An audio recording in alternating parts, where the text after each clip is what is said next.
Hello students, a very welcome to all of you. आज हम करने वाले हैं एमएस वर्ड के एमसीक्यूज। बिकॉज जो हमारा नया पेपर पैटर्न आया है उसके अकॉर्डिंग 50% जो क्वेश्चन आने वाले हैं वो एक एक नंबर के आने वाले हैं। तो आज हम करेंगे एमएस वर्ड के एमसीक्यूज। सबसे पहले आएगी इसमें शॉर्टकट कीज। तो देखिए शॉर्टकट कीज जो है वो पहली क्या है, कंट्रोल प्लस ए। कंट्रोल प्लस ए यूज होती है सिलेक्ट ऑल के लिए। कंट्रोल प्लस बी बोल्ड करने के लिए, अक्षरों को गहरा करने के लिए। कंट्रोल प्लस आई इटैलिक करने के लिए, मीन्स तिरछा करने के लिए। कंट्रोल प्लस यू अंडरलाइन करने के लिए, जो हमने लिखा हुआ है उसके नीचे लाइन लगाने के लिए। कंट्रोल प्लस सी कॉपी करने के लिए और कंट्रोल प्लस एक्स कट करने के लिए।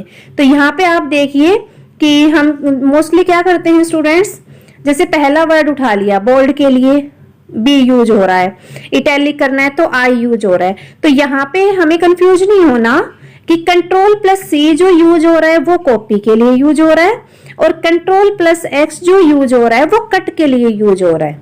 ठीक है, तो जो एक बार यूज हो गया कंट्रोल प्लस सी वो तो कॉपी के लिए यूज होगा। ऐसा तो है नहीं कि फिर उसको कभी यूज करोगे तो वो आपका कट के लिए यूज होगा। नो, वो तो कॉपी के लिए यूज होगा। तो कट के लिए क्या यूज होगा, कंट्रोल प्लस एक्स। तो आप इसको कैसे याद कर सकते हो, कट कर रहे हैं हम किसी चीज को, मतलब क्रॉस कर रहे हैं। तो ऐसे याद कर लेना कि क्रॉस कर रहे हैं मतलब कट कर रहे हैं। तो यहाँ पे कट करने के लिए कंट्रोल प्लस एक्स यूज होगा, कंट्रोल प्लस सी यूज नहीं होगा, क्योंकि कंट्रोल प्लस सी यूज होगा कॉपी करने के लिए। Control plus N new file करने के लिए। कंट्रोल प्लस एस फाइल को सेव करने के लिए। कंट्रोल प्लस ओ फाइल को ओपन करने के लिए। कंट्रोल प्लस पी फाइल को प्रिंट करने के लिए। आगे देखिए, कंट्रोल प्लस पी यूज हो रहा है प्रिंट करने के लिए, और तो पेस्ट करने के लिए क्या यूज होगा, ध्यान रखना है। प्रिंट करने के लिए कंट्रोल प्लस पी यूज होगा, पेस्ट करने के लिए कंट्रोल प्लस वी यूज होगा। ओके, प्रिंट में भी पी आ रहा है, पेस्ट में भी पी आ रहा है। तो यहां पे आपको ध्यान रखना है कि कंट्रोल प्लस पी तो यूज होगा प्रिंट करने के लिए और कंट्रोल प्लस वी यूज होगा पेस्ट करने के लिए। उसके बाद आता है फाइंड। फाइंड का होगा कंट्रोल प्लस एफ और रिप्लेस का होगा control plus H. Control plus R नहीं होगा रिप्लेस का, क्योंकि कंट्रोल प्लस आर तो राइट अलाइनमेंट के लिए यूज होता है। ओके, तो ध्यान रखना है रिप्लेस के लिए क्या यूज होगा, कंट्रोल प्लस एच। और लेफ्ट अलाइनमेंट के लिए control plus L, right alignment के लिए कंट्रोल प्लस आर और सेंटर के लिए कंट्रोल प्लस ई। कंट्रोल प्लस सी यूज नहीं होगा, क्योंकि कंट्रोल प्लस सी किसके लिए यूज हो चुका, कॉपी के लिए। तो सेंटर अलाइनमेंट के लिए क्या यूज होगा, कंट्रोल प्लस ई। जस्टिफाई के लिए कंट्रोल प्लस जे। फिर ये दो हम इकट्ठे याद कर लेते हैं इनको, रीडू एंड अंडू। तो अंडू होगा कंट्रोल प्लस जेड और रीडू होगा कंट्रोल प्लस वाई। नेक्स्ट जो है वो है फोल्ड डायलॉग बॉक्स के लिए क्या यूज होगा, कंट्रोल प्लस डी। ये याद हो जाएगा, डायलॉग बॉक्स है फॉन्ट का तो डी। गो टू के लिए कंट्रोल प्लस जी। ओके, उसके बाद आता है जो F1 है वो हेल्प के लिए यूज होगा और F7 जो है वो स्पेलिंग एंड ग्रामर चेक के लिए यूज होगा। तो आपको अच्छे से ध्यान कर लेना है कि F1 तो जो है वो हेल्प के लिए यूज होगा और F7 spelling and grammar check करने के लिए। नेक्स्ट है कंट्रोल प्लस होम की। कंट्रोल प्लस होम होगा स्टार्ट ऑफ द डॉक्यूमेंट जाने के लिए। जब आप कंट्रोल प्लस होम दबाओगे तो कर्सर जो है वो डॉक्यूमेंट के स्टार्टिंग में चला जाएगा। कंट्रोल प्लस एंड में कहां जाएगा, डॉक्यूमेंट के एंड में चला जाएगा। और हाइपरलिंक पे काम करने के लिए क्या होगा, कंट्रोल प्लस के होगा। ओके, कंट्रोल प्लस एच नहीं होगा हाइपरलिंक के लिए। क्यों, क्योंकि कंट्रोल प्लस एच जो है वो रिप्लेस के लिए यूज होता है। तो ये कीज आपको अच्छे से याद कर लेनी है, समझ लेनी है। नेक्स्ट क्वेश्चन है एमएस वर्ड एक डैश सॉफ्टवेयर है। तो एमएस वर्ड क्या है? एक एप्लीकेशन सॉफ्टवेयर है ना। उसके बाद आता है एमएस वर्ड 2007 की जो डॉक्यूमेंट है उसकी एक्सटेंशन क्या होगी? तो उसकी एक्सटेंशन होगी .docx। अगर एमएस वर्ड 2007 है तो .docx आएगी। अगर यहाँ पे आ जाता है एमएस वर्ड 2003 तो .doc आएगी। ठीक है, .doc। नेक्स्ट है वो कौन सी बार है जिस पर फाइल का नाम दिखाई देता है? तो वो तुम्हें पता है क्योंकि वो तो टाइटल बार में होगा, है ना। फाइल का नाम कहां दिखाई देता है? टाइटल बार में। फॉर्मेटिंग टूल बार में फॉन्ट का मिनिमम साइज कितना होता है और मैक्सिमम साइज कितना होता है? तो मिनिमम साइज क्या होता है? 8 होता है और मैक्सिमम साइज होता है 72। नेक्स्ट है किसी पैराग्राफ में दो पंक्तियों के बीच की दूरी को क्या कहते हैं? पंक्तियों की दूरी है मतलब लाइंस के बीच में स्पेस है तो क्या बोलेंगे? Line spacing. पंक्तियों में सामान्यतः लाइन स्पेसिंग कितनी होती है? 1.0।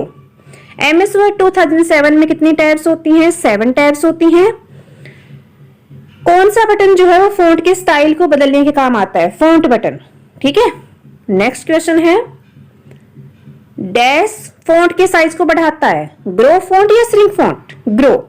जो बढ़ाता है वो होगा ग्रो फॉन्ट और जो घटाता है, जो डिक्रीज करता है वो होगा श्रिंक फॉन्ट। नेक्स्ट है अक्षर को मोटा या गहरा करता है? कौन? बोल्ड। अक्षर को तिरछा करता है? कौन? इटैलिक।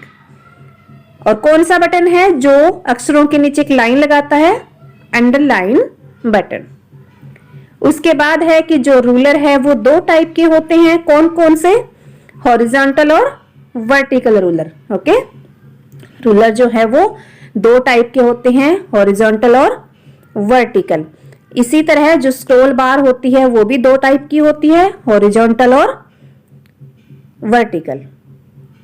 नेक्स्ट है एमएस वर्ड 2007 में मिनिमम जो जूम परसेंटेज होता है वो कितना होता है? 10%। और मैक्सिमम कितना होता है? 500%। और बाय डिफॉल्ट एक पेज का साइज क्या होता है? 100%। ओके, तो ये क्वेश्चन किसी भी तरह से आ सकते हैं, आपको अच्छे से ध्यान रखना है इनका। विंडो कंट्रोल बटन जो है वो 3 होते हैं। कौन कौन से? Minimise, maximise and restore and close button.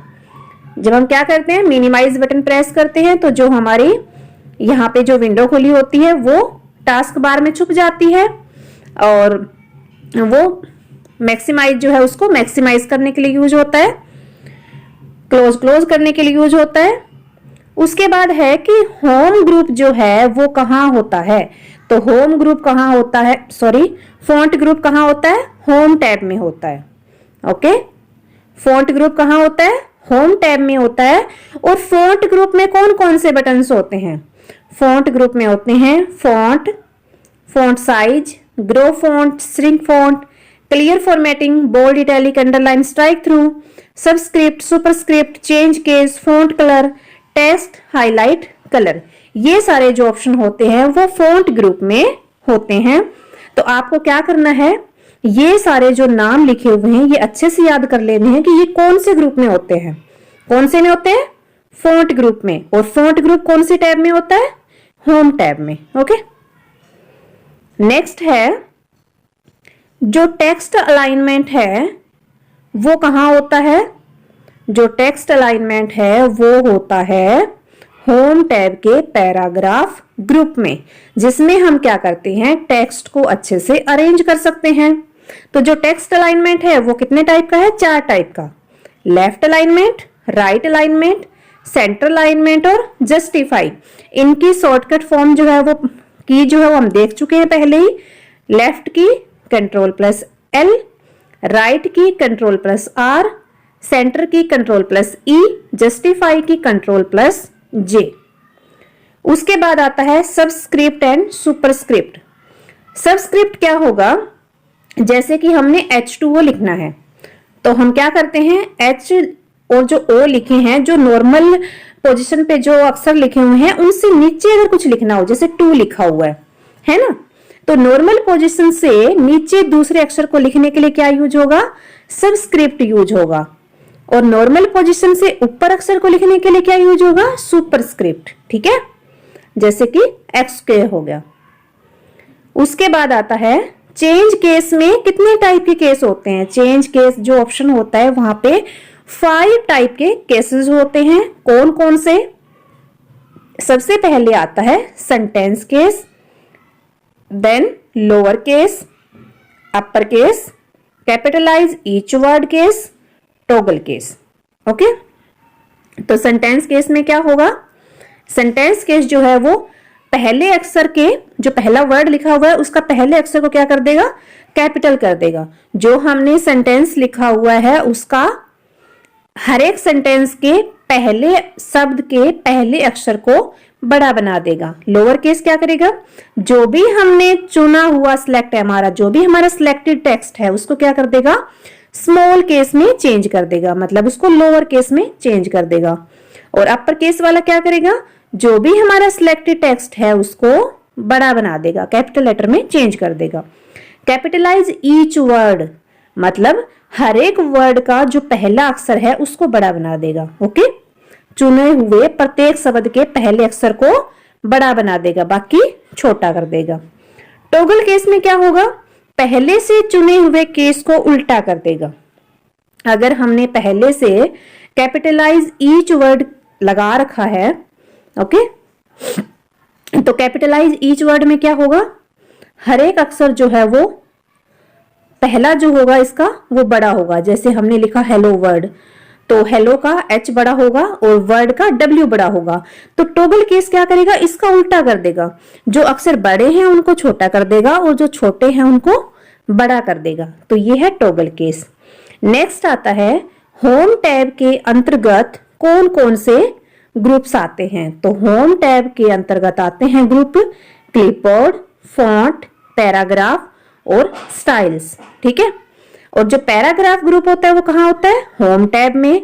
और पैराग्राफ ग्रुप में जो ऑप्शन होते हैं वो कौन कौन से होते हैं?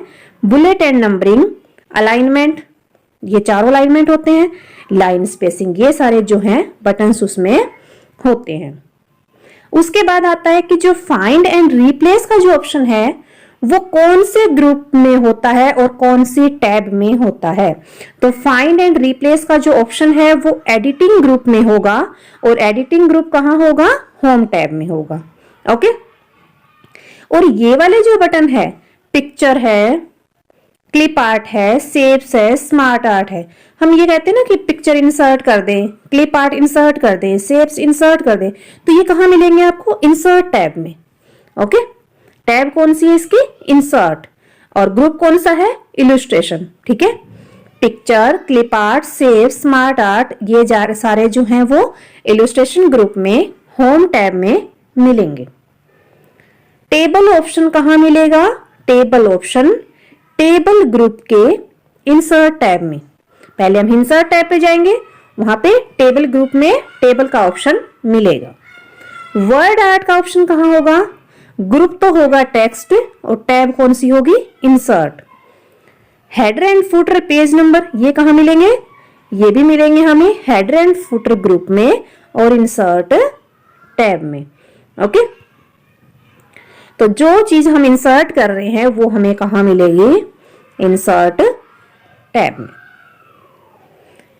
उसके बाद आता है ये जो बटन है, theme, margin, orientation, size, column, break, line number, ये हमें मिलेंगे पेज सेटअप ग्रुप में, पेज लेआउट टैब में।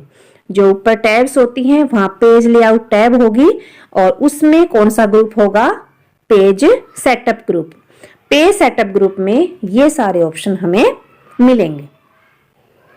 नेक्स्ट है जो पेज लेआउट टैब का पेज बैकग्राउंड ग्रुप है, उसमें कौन कौन से ऑप्शन होंगे? उसमें होंगे watermark, page colour, page border. ठीक है, तो ये क्वेश्चन हो सकता है कि वाटरमार्क जो ऑप्शन है वो कौन से ग्रुप में होगा? तो वाटरमार्क कौन से में होगा? पेज बैकग्राउंड में। या ये हो सकता है कि जो पेज बैकग्राउंड ग्रुप है वो कौन से टैब में होगा, वो होगा पेज लेआउट टैब में। तो ये वाले जो है सारे बटन्स जो हैं वो अच्छे से देख लेने हैं। नेक्स्ट है पेज ओरिएंटेशन कितने प्रकार का होता है। तो पेज ओरिएंटेशन कितने प्रकार का होता है, 2 टाइप का होता है, 2 प्रकार का होता है। कौन कौन सा, portrait and landscape. By default क्या होगा, पोर्ट्रेट होगा, जिसमें वर्टिकल पेज होगा, मतलब हाइट ज्यादा होगी और इसकी विड्थ जो है वो कम होगी, वो पोर्ट्रेट होगा। और जो हॉरिजॉन्टल होगा, हॉरिजॉन्टल में क्या आ जाएगा, लैंडस्केप। जब हम ऐसे प्रिंट निकालते हैं पेज पे तो वो क्या होगा, लैंडस्केप होगा। तो पेज ओरिएंटेशन में 2 प्रकार होते हैं, पोर्ट्रेट एंड लैंडस्केप। नेक्स्ट आता है कि जो मेल मर्ज ऑप्शन है वो कौन से ग्रुप में, कौन से टैब में होता है। तो मेल मर्ज का जो ऑप्शन मिलेगा वो मिलेगा स्टार्ट मेल मर्ज ग्रुप के मेलिंग टैब में। ओके, अच्छा क्वेश्चन है ये भी कि मेल मर्ज ऑप्शन जो है वो कौन से ग्रुप में मिलेगा, स्टार्ट मेल मर्ज के, और ग्रुप टैब कौन सी होगी, मेलिंग टैब। नेक्स्ट आता है स्पेलिंग एंड ग्रामर जो ऑप्शन होता है वो कौन से ग्रुप में होगा, प्रूफिंग में। ओके, और टैब कौन सी होगी, रिव्यू टैब। तो ये क्वेश्चन जो है वो आपको अच्छे से देख लेने हैं, सारे पॉइंट्स इनको राइट डाउन कर लेना है और याद कर लेना है। बहुत ही इंपॉर्टेंट टॉपिक है, अच्छे से इसको पढ़ लेना है। आज के लिए इतना ही, मिलते हैं नेक्स्ट क्लास में।